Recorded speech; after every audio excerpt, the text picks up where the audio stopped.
Hey, good morning, everybody. It is Monday, December 29, 10 a.m. on the East Coast, 7 a.m. on the West Coast for Andy. And you are watching or listening to the Daily AI Show live. My name is Beth Lyons. I just mentioned Andy. With me in the studio is Andy Halliday as well. And it is a week. It is a slow week, but also a week with a lot of rumors. Often people take this week off, right, between Christmas and New Year's. But there are still people talking, things happening. Andy, what have you got? Do you have a news story you'd like to share? I never even thought about taking this week off. I think that's a good idea.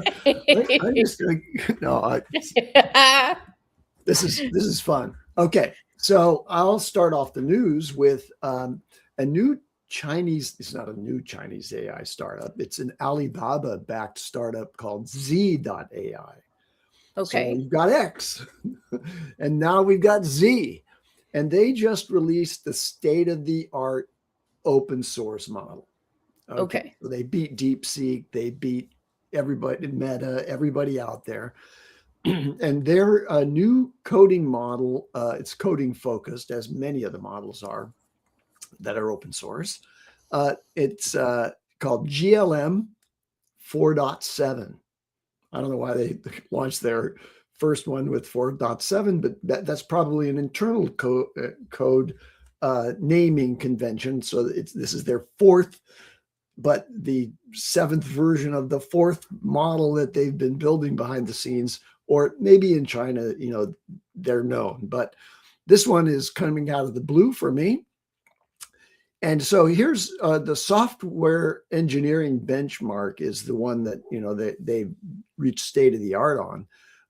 And they achieved 74% on SWE-bench.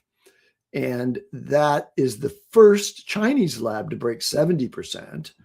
And it surpasses DeepSeek v3.2, DeepSeek's most recent model, which was, quite a big splash. And they open sourced it on Hugging Face, so you can get it there.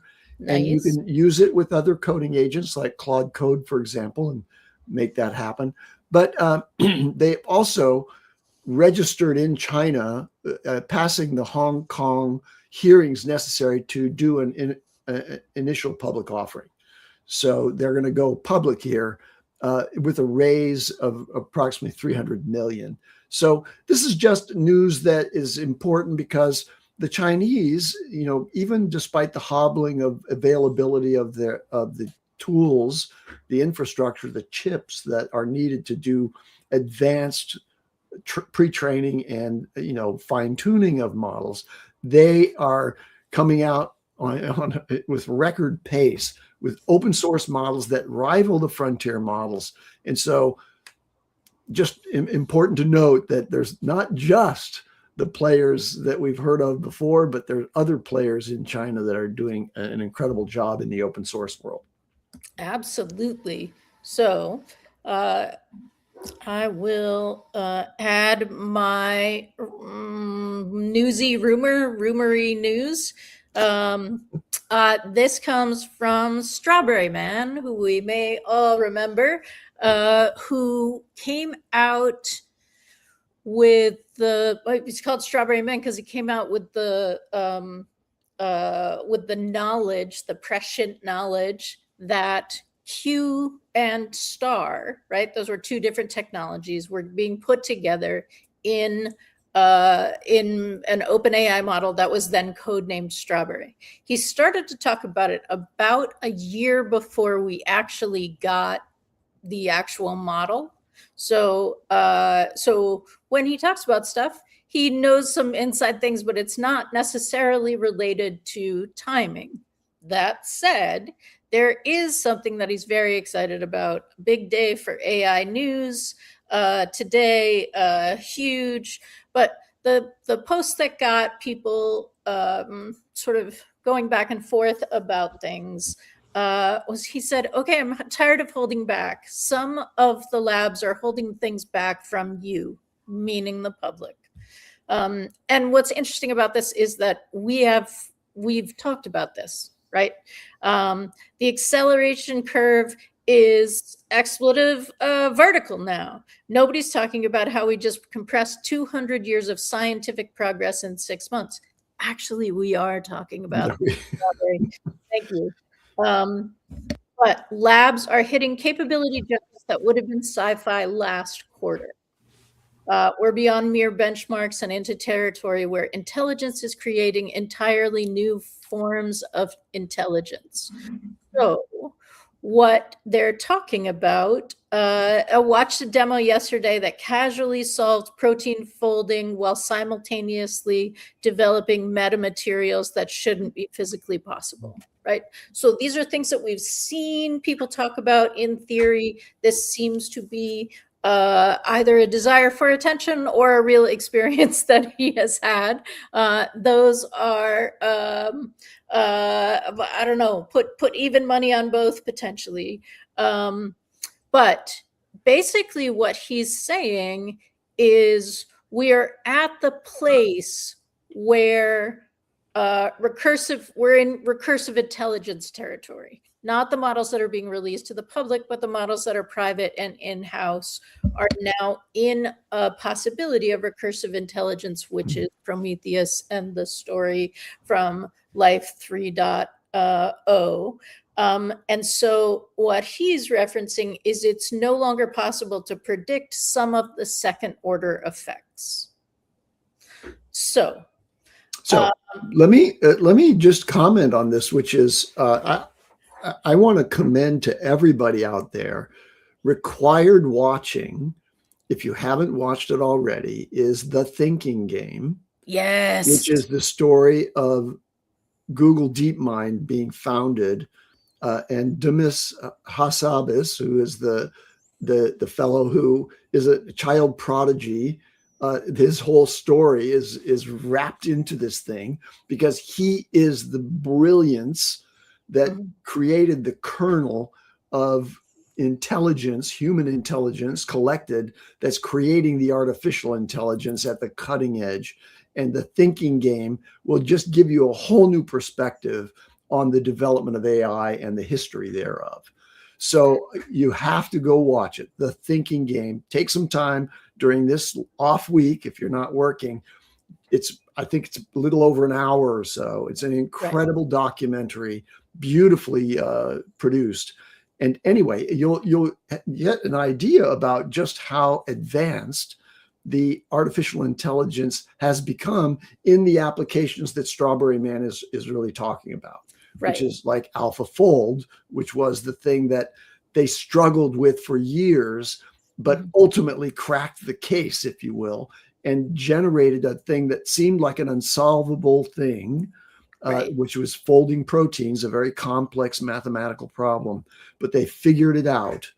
And that to the benefit of humanity. And, a really moving moment is when, they're talking internally at DeepMind, which was already acquired by Google, about, okay, so now how do we use this? We can, put up a server, and you can subscribe to the server and give it your program that you want to pursue to, calculate the fold. And Demis says, no, let's just do all billion protein possibilities, and we'll just release this to the world. This is our gift to humanity. Wow. And that's what Google DeepMind did. Right. So it's available to everyone for research purposes. And it was literally, the métier of people at Google DeepMind, a very large team working on that. Large in the sense that, you can count them on both hands, probably, the team that you see in the conference rooms there. But totally amazing story of an enormous accomplishment that is, I don't know, it's seminal with respect to AI and to the future of the world. Yes, and to the thoughts of the people who are making the decisions that are this impactful. It's almost like a prequel, and then like the second in the series, because it goes more into the forming of Google DeepMind than AlphaGo did. but the protein folding is the story after AlphaGo, significantly after AlphaGo, but still related based on some of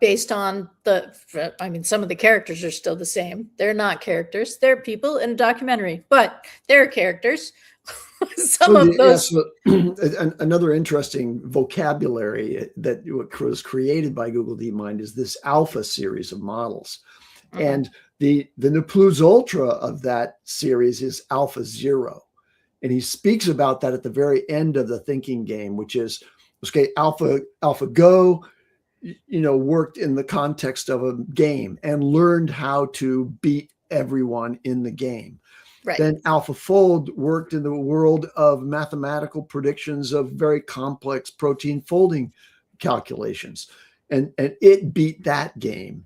And the next one is, okay, let's just create an Alpha Zero. We're not going to give it anything. We're just going to tell it, learn about the world.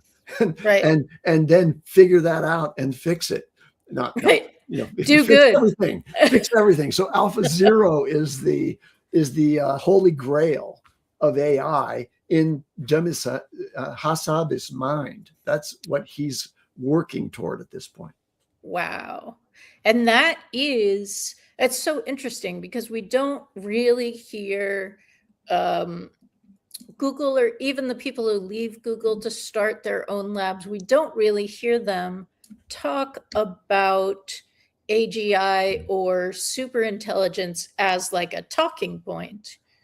We just see them doing it, right? Like, there isn't a big paper that says to the benefit of all the world. It's just, we're not going to make profit off this. We're going to release it, kind of thing. So it's actually a really interesting contrast. Is probably the wrong word, because OpenAI is, scraping for its survival kind of every day, because it doesn't have this war chest of having been the main company that has been raking in advertising dollars. They're not hurting, right? Like, they are sort of hurting because they want more compute, but they're fine also.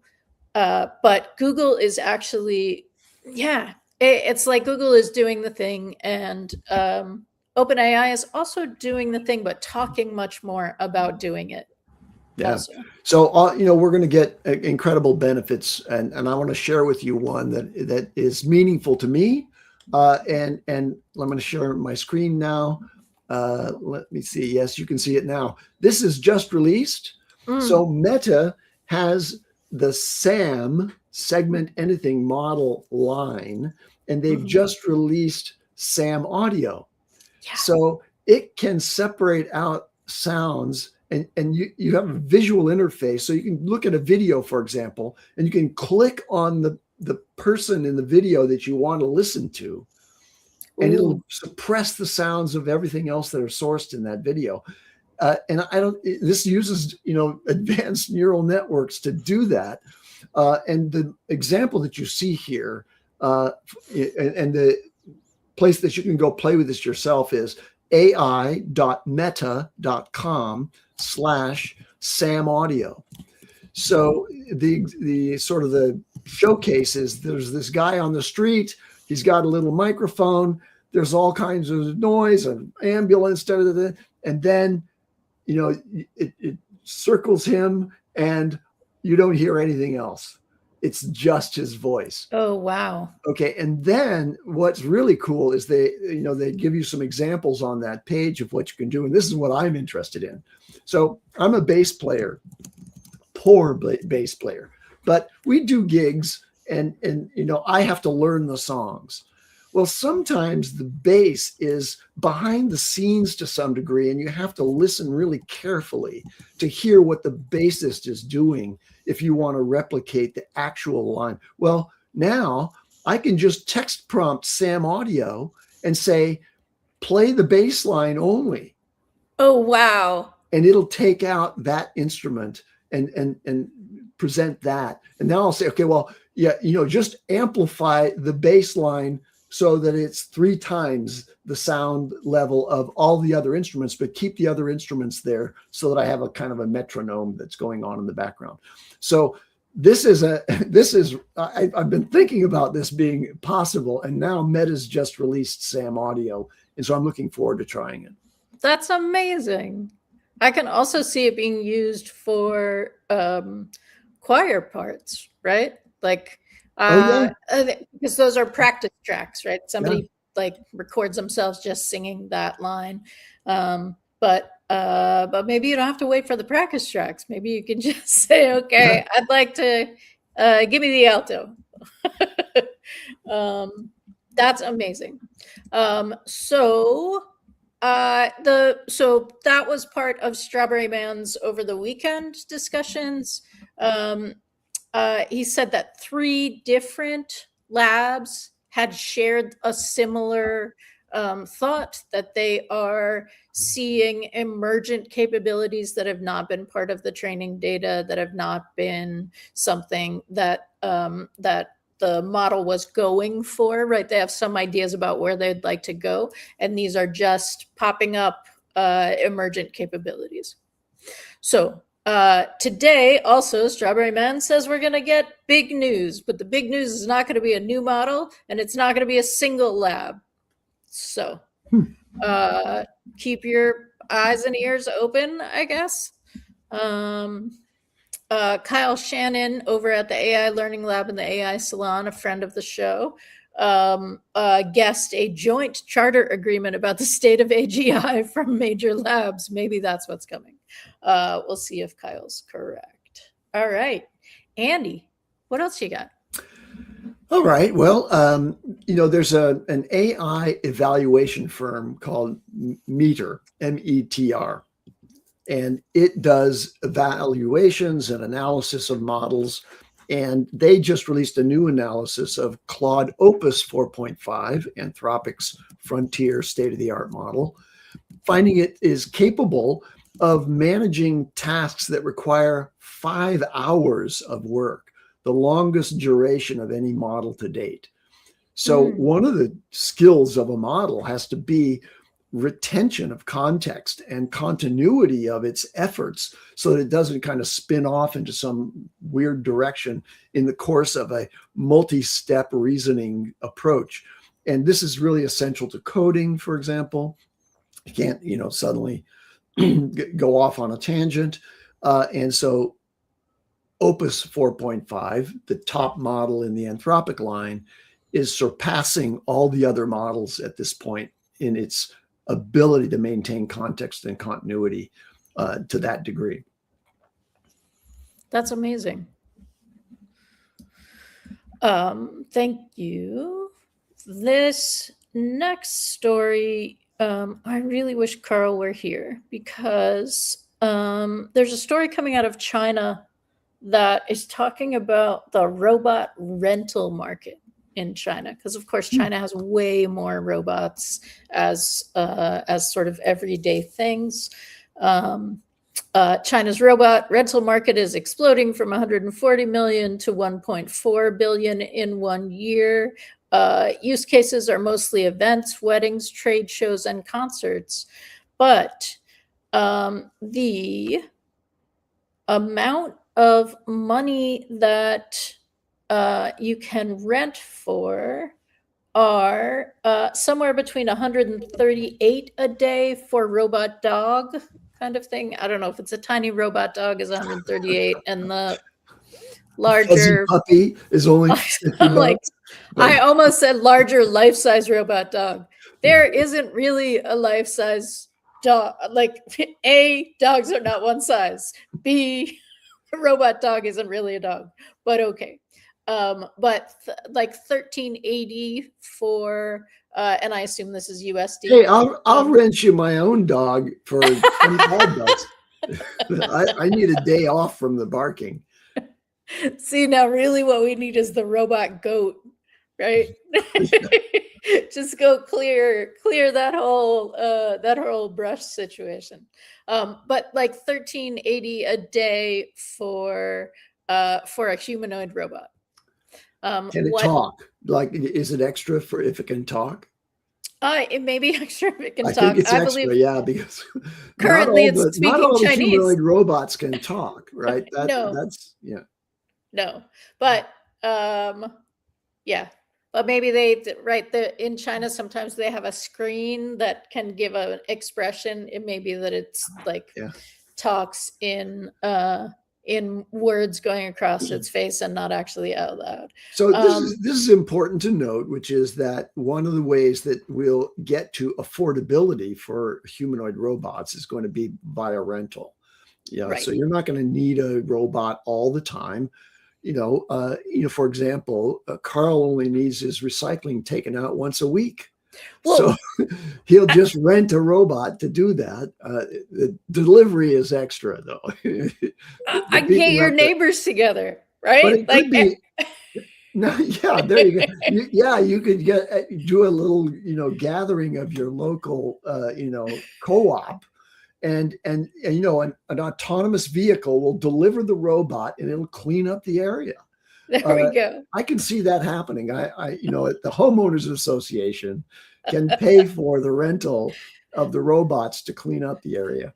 I can see some salty Canadians saying, "I got 2 teenagers, go."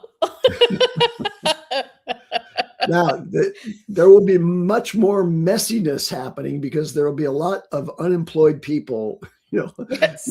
using the spaces and messing them up. So we're going to have to need some robot assistance. So, good. Karl's here. And here just is in Karl. time to rent a robot. Yeah. And the analysis that is included in this says the robot butler narrative was always backwards. Deployment will be driven by event economics, not household dreams, and mass production follows rental demand, not the other way around. Right. Yeah. So Karl, just before you arrived, we were talking about robot rentals in China. Okay. And I was saying that, you only need your recycling taken out once a week. So you can just have an autonomous vehicle deliver your robot, get the recycling together, take it out to the curb, and then send it home. And you can do that on a rental basis. You don't have to buy your own humanoid robot. Oh, that's fantastic. I just needed to do the thing, though. I needed to do the thing. Well, and so what we were saying was the robot dog is like 138 a day, and the humanoid robot is like 1,380 per day. But we don't know if this is the tiny robot dog or like that. But if you have it for a whole day, you could just tie something to it and have it deliver it up at the top. I don't know what I'm going to do with the robot, like a robot dog. Like, I'm not sure what the use of that would be, unless to play with my dog, though it would probably scare my dog a little bit. Don't get a robot dog to play with your dog. So maybe the 1,380 a day just once a week for you to take out. I guess so. Well, all right. Hold on. This robot dog. Forget this is not the robot dog. Can it close my dishwasher in less than 4 minutes? No, I would be not yet. Shocked. That would be that's a little too much. I saw a headline this morning that said it's an article in something, I don't know, just that even the humanoid robotic developers are not satisfied because their robots suck. And we saw this with, the Optimus line of robots, and, starting earlier this year, I think it was, or maybe even late last year, where they had a showcase in which the, Elon Musk Optimus, X robots, were at an event, but they were speaking so intelligibly and nicely. And it turned out that there were human operators behind the scenes that were voicing each of the robots.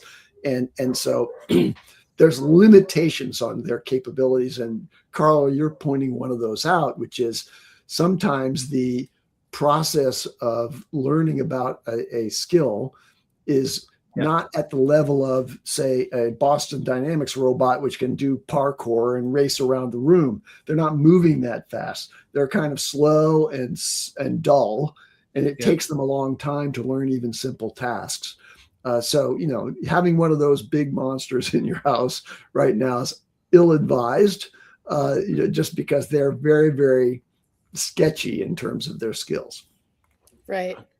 But that, like, being controlled by a human is a selling point potentially, right? Like, I can see that. I as don't a want mode the of one use. that's not being controlled by the human right now. Karl, what were you going to say?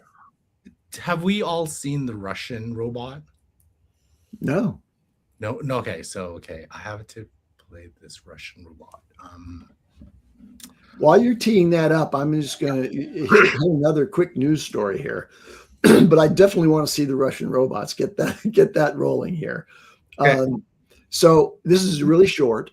But last week we talked about a new company called Poetic, Poetic, Poetic, and they have the state-of-the-art performance on the ArcAGI-2 benchmark, and they achieved this by a secondary application of orchestration tools that support a model, and the models that then hit the benchmark. And this is AGI 2. This is like a test of how well that model is approaching artificial general intelligence. Well, they just ran their system. They used their orchestration system on top of Claude Opus 4.5, that model that I mentioned earlier as the one that has the longest duration of reasoning and continuity of context. And that reached 70% on ArcAGI-2. ArcAGI-2 was the benchmark that was created that because ArcAGI-1 was getting a little too easy. And so they had to get another one. And most of the main models, just without any assistance, like the Poetic platform, they could only do like 5-10%. And then things started happening in 2025 that ArcAGI-2 moved all the way up to now 70% passing on the ArcAGI-2 tests. So major progress towards AGI by a combination of efforts. Well, when we talk about, like, do you think the benchmarks, do you think will be like the ArcAGI benchmark was designed essentially to, like, there was two, like the first one, then the second one, but it looks like by the end of this year that'll be blown through. There needs to be ArcAGI 3 or something else, right? Because I think which year? The end of this year is in 2 days. No, I mean, sorry, the 2026. Okay, cool. I wouldn't be surprised if there's a model that already blows that out, right? So, because, and then, what was the humanities last exam? Whatever. Yeah, humanities last exam. We're at what, 44%?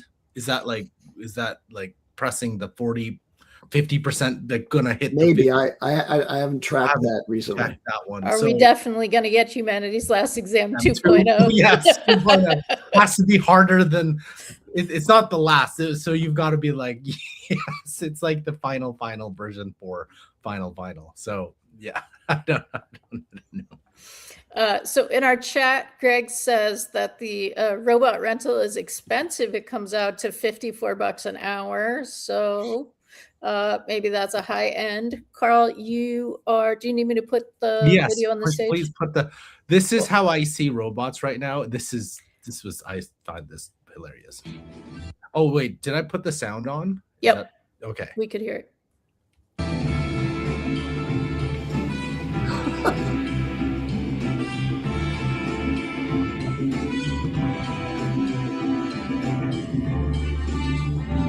Uh-oh.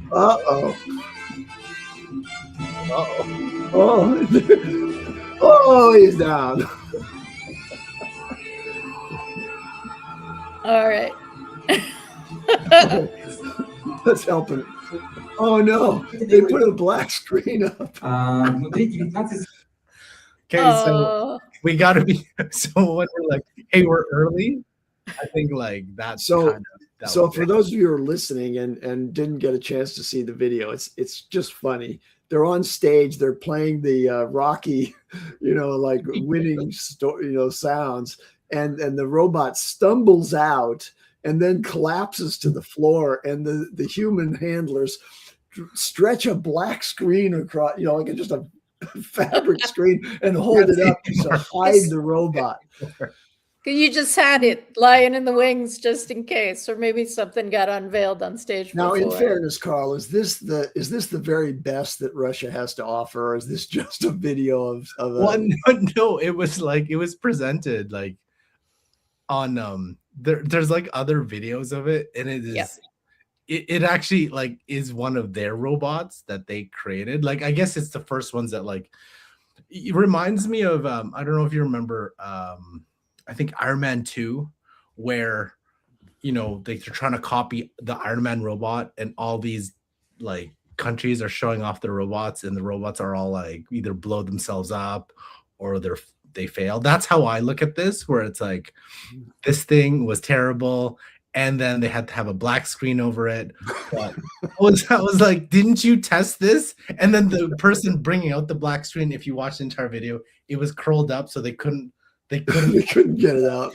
Well, so it's like they just have the two guys like essentially drag this body to the back.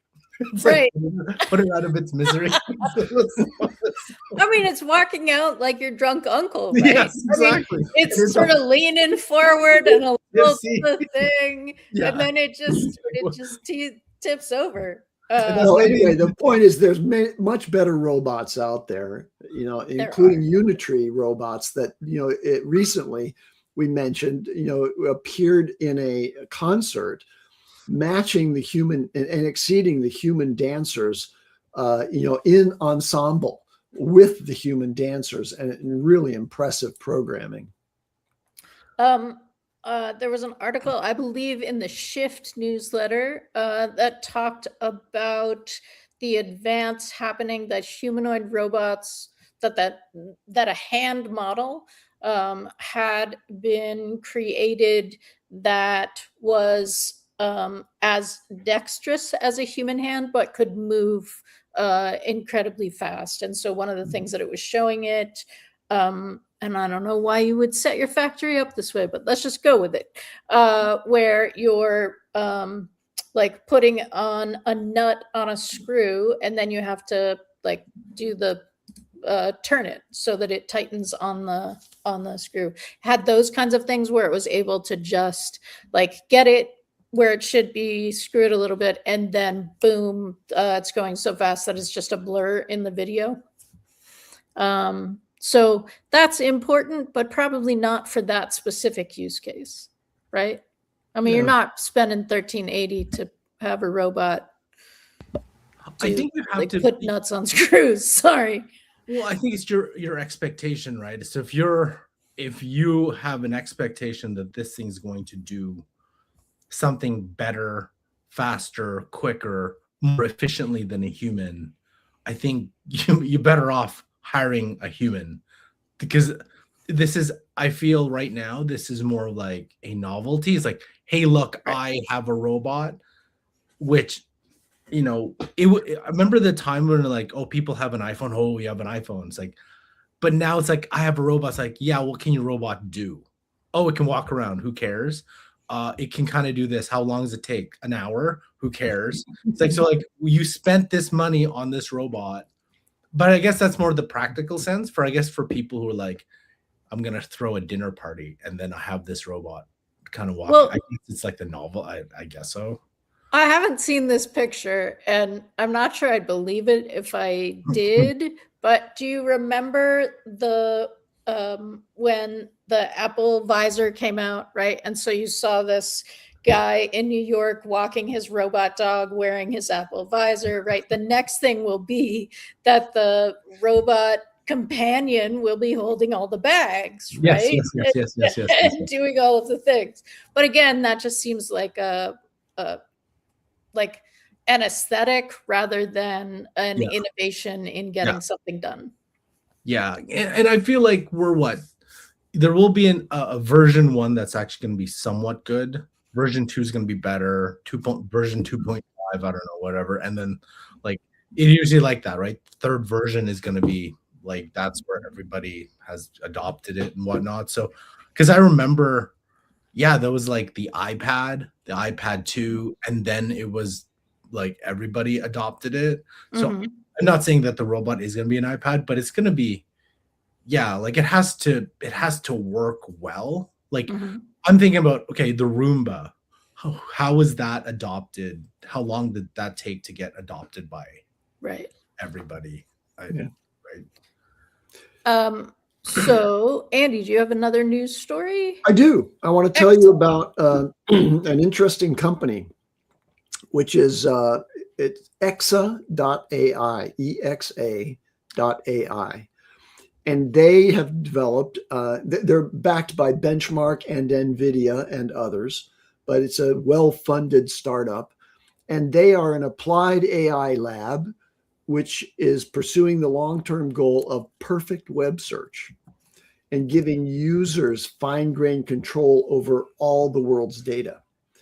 So they're different in the following ways, right? They use an end-to-end neural architecture for web search instead of classic keyword ranking and just indexing. So they get to a higher level of semantic relevance and better scaling with compute. And they just introduced a thing called people search. And so people search is really important to sales, recruiting, market research teams, and anyone looking for specific types of profiles like investors or founders. So this AI-powered search goes and blows away any prior capability when it comes to finding people out there who have the representation on the web.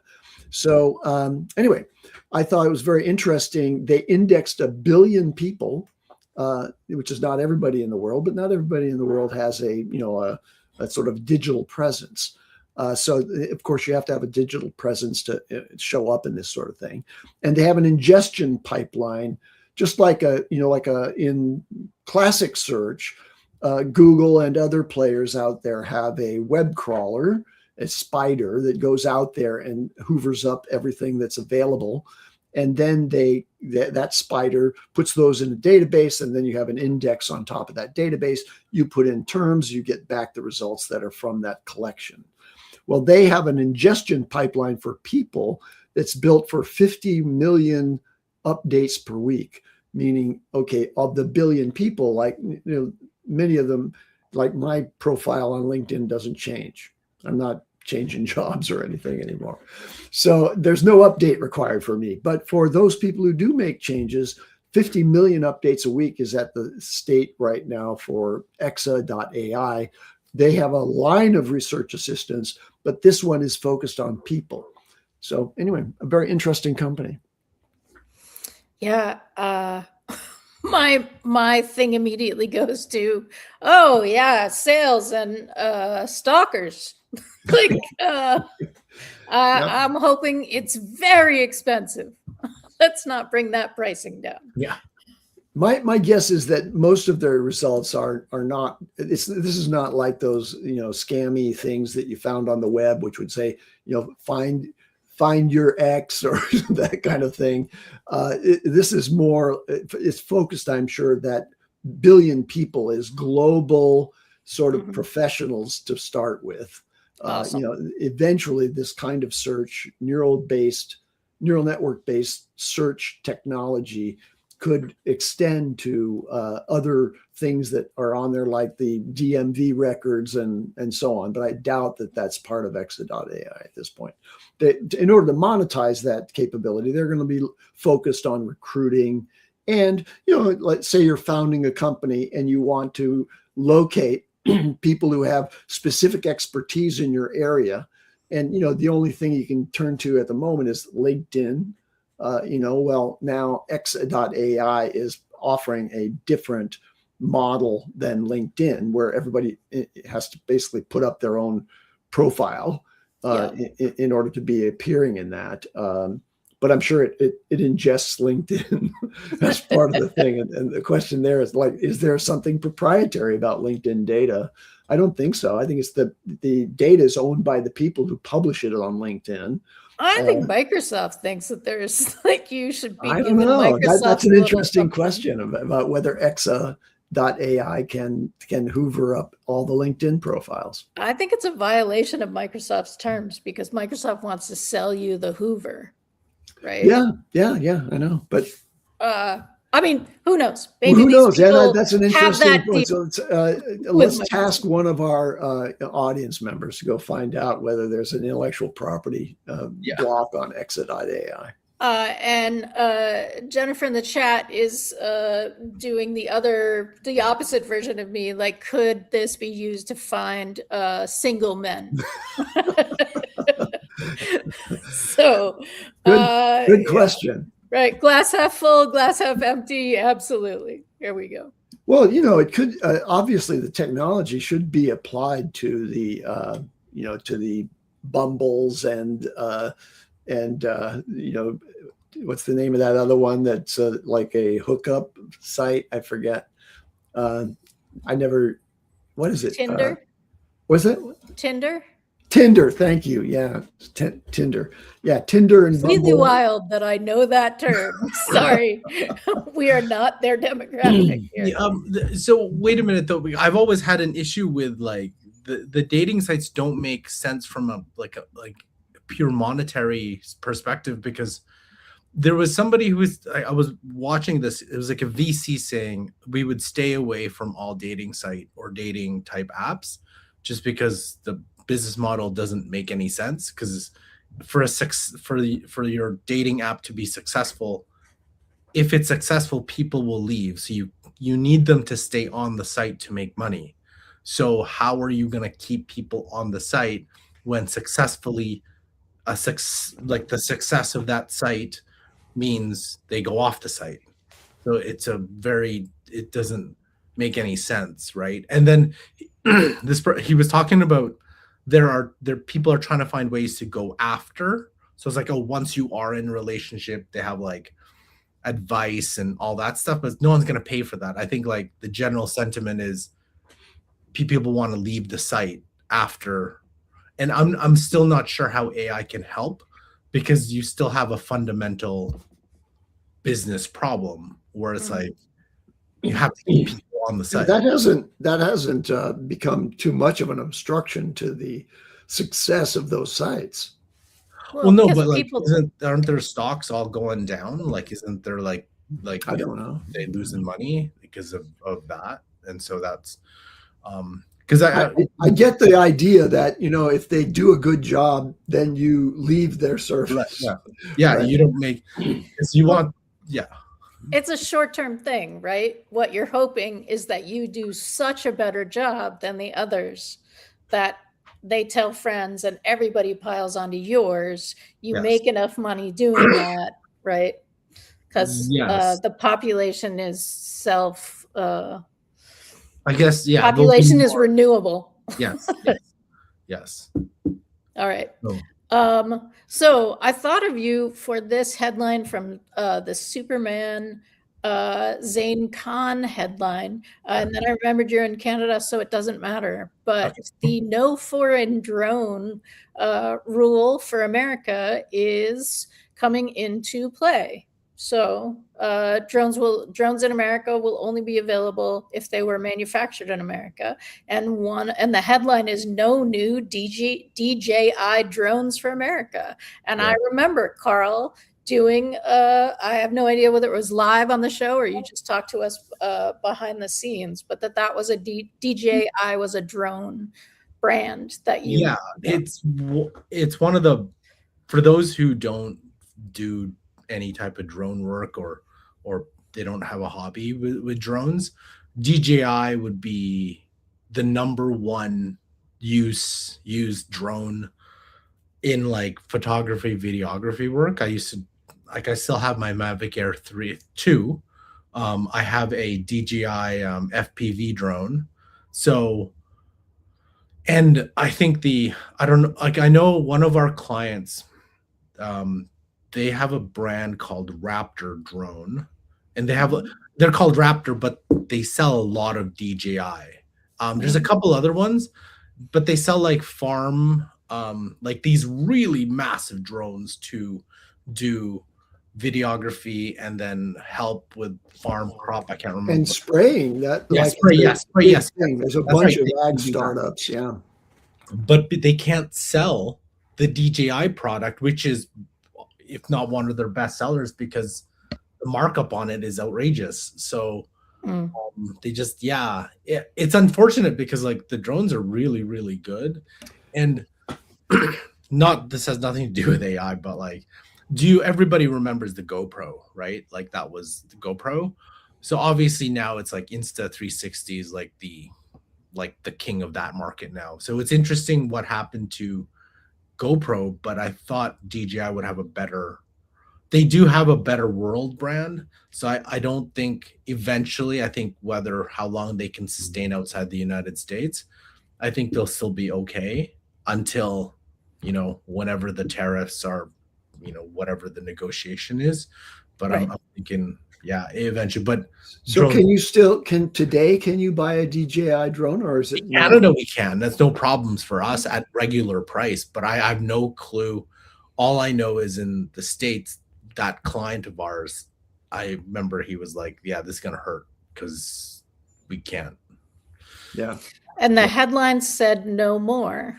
So I So, don't know what that means in terms of like people who are you no longer able to import them, but you could still sell them, the ones that you already had on your shelves. Yeah.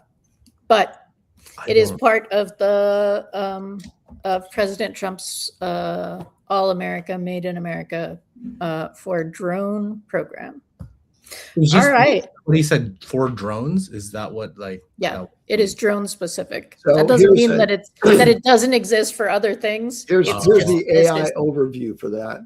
DJI drone restrictions in the US Yes. are subject to the new FCC rule in December this month, banning new models. Okay. But existing previously authorized models like Mini 4 Pro, Air 3, and Mavic 3 remain legal to own, fly, and sell from current stock.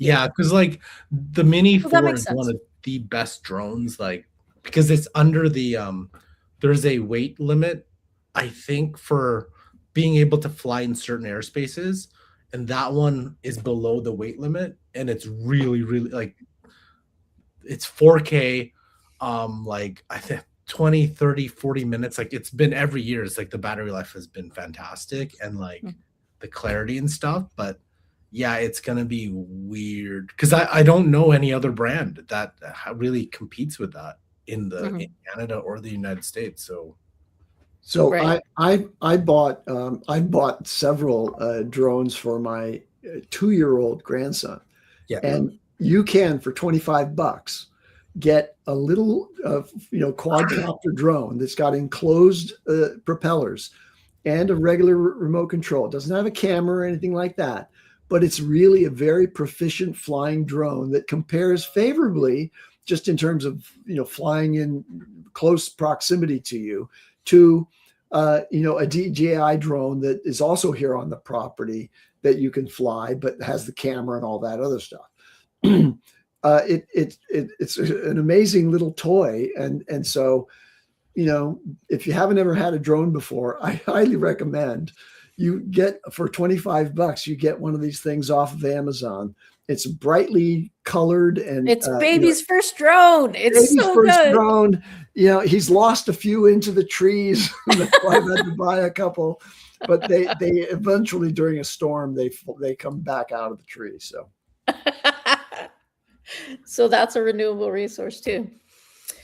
So there was a headline, but I am not able to find it. But China was announcing that the robots are able to be infiltrated, right? And infiltrating one robot infiltrates the others, and it's basically the Borg or the Battlestar Galactica problem. I'm not sure that was surprising, but I do believe that this has been confirmation, right? Things that are connected, if you infect one, you infect the others. All right. Karl, do you have something else, or we will wrap up? Oh, I know. I have one other thing I want to remind people about. I do, but it's more of a probably better for like a longer conversation, because it was that it was the article by what was it? Jay Gupta. and he wrote a really comprehensive article on the decision layer, and then I forgot what the term was for it. And I thought it was a really interesting piece, but this probably warrants, like, we're coming up the time, like probably a longer show. So maybe for tomorrow or so on. Yeah, the agent systems of record or something. Yeah. Tomorrow's our 2026 predictions show. But it sounds like an excellent New Year's Eve show on Wednesday, potentially. Also, in these next 2 days, what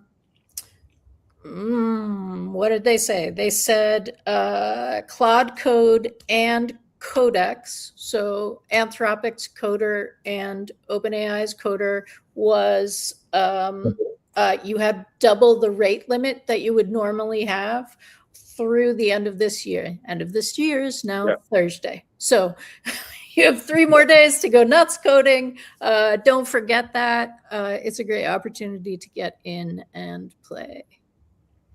All right. That's my last thing. Thank you. Yeah. All right. Thank you for everyone who is with us in the chat. Jeff, Greg, FC. We have a couple of Jens. Jen and then the other Jen also. Stacy is with us. Gwen must be off gallivanting. So Gwen, we miss you. Or maybe you're here and I'm just not seeing your name. And if you would also like to join us in the chat, what I'm reading from is our YouTube chat. We also stream to LinkedIn and we can see your comments, but we can't comment back to them. So if you'd like to be part of the, Gwen was here. Thank you, Jennifer. And yeah, we'll be back tomorrow. We'll be back all week. And thanks, everybody. Ooh, and the rapture has come for Andy again. I feel once again that Andy will be said nah, and we'll see Andy again tomorrow. All right. Thanks, everybody. Have a good day.